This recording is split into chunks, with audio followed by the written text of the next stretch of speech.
Scientists may have cured HIV-positive woman for first time. There appears to now be a third person who has been functionally cured of HIV. The patient, who is only known as a mixed-race woman from New York, was the recipient of a novel stem cell transplant to help treat leukemia. While all three of the individuals were cured by transplants to help treat leukemia, in which the donors had a natural HIV immunity, the treatment has also failed in several patients. It is unethical, experts stress, to attempt an HIV cure through a stem cell transplant, a toxic, sometimes fatal procedure in anyone who does not have a potentially fatal cancer or other condition that already makes them a candidate for such risky treatment. What do you boys think? So I love the fact that, remember back W Bush?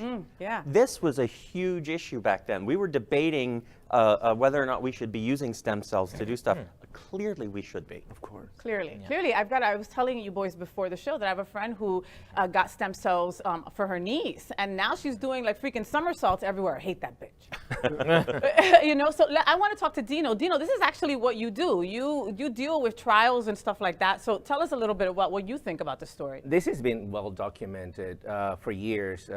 Initially, in HIV research, there was the one called the Berlin patient. Yes. He was the first man that was actually officially cured from.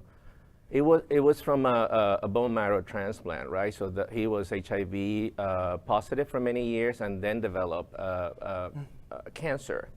So by chance, they found that the transplant that he received had a mutation. The mutation is called Delta 32. Okay. Apparently, this mutation protects people from getting infected. So it's not to get complicated, but it's a CCR5. It's a part of the receptor on the CD4, the T cell that gets infected with the virus. And people that have that, and apparently 10% of the population does have this mutation. If you have that, you may have natural immunity against HIV. This patient, the Berlin patient, Timothy Brown, an American, but he moved to Berlin. He lived many years in Berlin, was transplanted with a donor who had that mutation. And then he eventually got off his HIV meds, and for years, He was fine. It was not showing viral replication. However, he did have, his cancer came back a few times. And again, there was another patient after that, and it was a London patient, another male. So they were all gay men in the beginning. And then now this woman is the first female where this is documented. The difference is that she now received, instead of a bone marrow transplant, what is called a haplocore infusion or transplant of the blood core cells of a baby, the umbilical cord. Of the umbilical cord. The umbilical cord.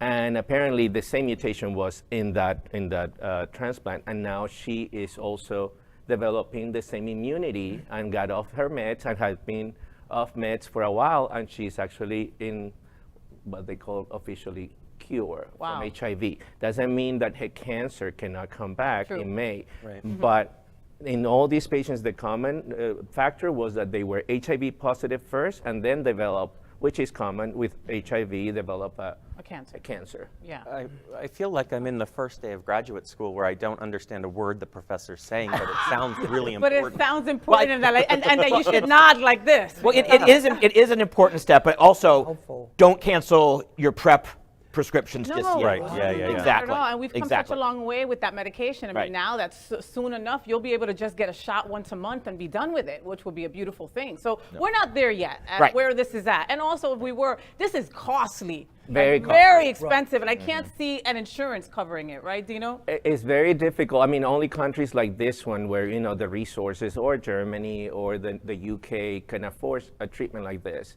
Obviously, the theory that they're posting is that should we treat everybody with a long-term HIV with this, regardless if they have cancer? That is where the ethical factor or issue is relevant here in the discussion, because it's only in patients that have been HIV positive for many years, have tried every therapy, have failed, and after many years, they develop cancer, which is part of the, you know, the AIDS syndrome, and then they receive the transplant. But yes, it is very costly. So.